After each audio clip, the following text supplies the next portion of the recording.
Aula 12 sobre petróleo, capa 3, setor B, das páginas 138 a 140. No caderno de exercícios será o capítulo 12 do setor B, página 207. E a 208 também, que é o exercício do 1 ao 5. Então, o petróleo nada mais é do que uma mistura de hidrocarbonetos. Para relembrar, o petróleo é um líquido viscoso, ele é proveniente da decomposição de matéria orgânica ao longo dos milhares e milhões de anos. Ele fica depositado no subsolo em camadas muito abaixo da nossa crosta terrestre. Pode ser extraído em regiões de solo firme, né? Ou de regiões que tenham alguma presença de mares, que são os pré-sais. Também podemos verificar que ele varia as cores, dependendo do lugar onde ele é encontrado. E dependendo também do lugar, nós temos um certo quesito de maior rentabilidade ou, na verdade, de maior preciosismo por parte do mercado, por questões industriais e químicas. Ele é separado, ele é obtido, os seus derivados, a partir da destilação fracionada, e essa ocorre dentro da coluna de fracionamento, que é uma coluna semelhante a essa daqui. Então perceba, como é uma destilação fracionada, a principal grandeza responsável por acontecer a obtenção dos derivados é o aumento de temperatura.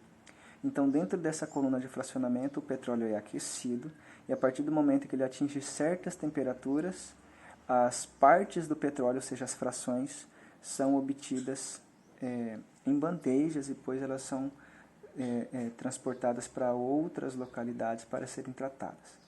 Então, a 70 graus Celsius, o primeiro componente que deixa o petróleo, ou seja, que é retirado, obtido, é o GLP, ou é o gás. Ele tem de 1 a 4 carbonos em sua cadeia.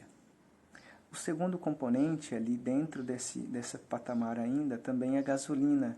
Entre 5 e 10 carbonos é o que ela tem na sua cadeia principal. A querosene, ou querosene, vem logo após com 12 a 18 carbonos. O óleo diesel, um pouco mais denso, com 15 a 25 carbonos na sua cadeia.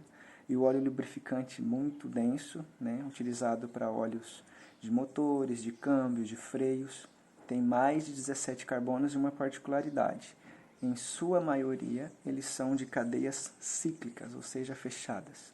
E por último, os resíduos sólidos, que têm mais do que 20 carbonos em sua cadeia principal.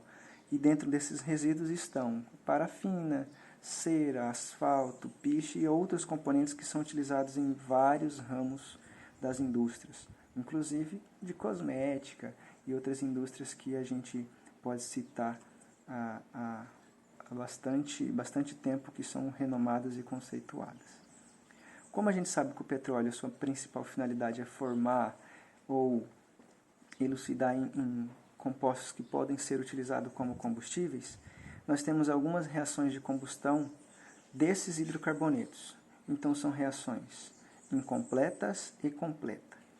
Quando ela for completa, ela formará CO2 e água. Quando for incompleta, um dos casos formará CO e água. E um outro caso formará C e água, ou seja, dióxido de carbono, monóxido de carbono e o próprio carbono. Então, nós temos um esquema aqui de equacionamento e balanceamento dessas combustões. Então, eu tenho aqui CXH2Y para representar aleatoriamente um hidrocarboneto. Perceba, o X e o Y estão em destaque. Principalmente, tem uma atenção para esse quesito. Aqui no hidrocarboneto, a quantidade de Y está dobrada. A quantidade que eu vou utilizar na minha equação aqui no meu esquema é a metade. Então perceba, quando a equação for uma combustão completa, a fórmula para balancear a quantidade de oxigênio será 2x, ou seja, 2 vezes a quantidade de carbono, mais a metade da quantidade de hidrogênio dividido por 2. Como resultado, tem a quantidade de carbono será diretamente a quantidade de CO2 formada, e a metade da quantidade de hidrogênio será diretamente a quantidade de água. O mesmo vale, com valores diferentes, para a incompleta. aqui neste caso, X, ou seja, a quantidade de carbono, mais metade da quantidade de hidrogênio, dividido por 2, balanceia a quantidade de oxigênio. Vai formar a mesma quantidade de carbono em CO apenas, monóxido de carbono, e a metade do hidrogênio como coeficiente da água.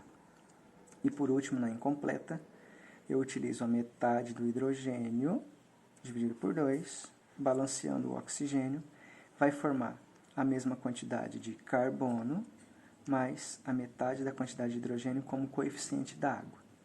Assim, você consegue fazer o balanceamento que não seja por método de tentativa ou de oxirredução, principalmente para alguns compostos que tenham várias cadeias conglomeradas ou ainda vários carbonos participantes da cadeia principal. Feito isso, resolva os exercícios da capa 3. Se tiver dúvida, me mande mensagem ou tire foto. E os exercícios do caderno de exercício, resolva, tire foto, me mande para correção e para que eu também possa registrar a tarefa feita.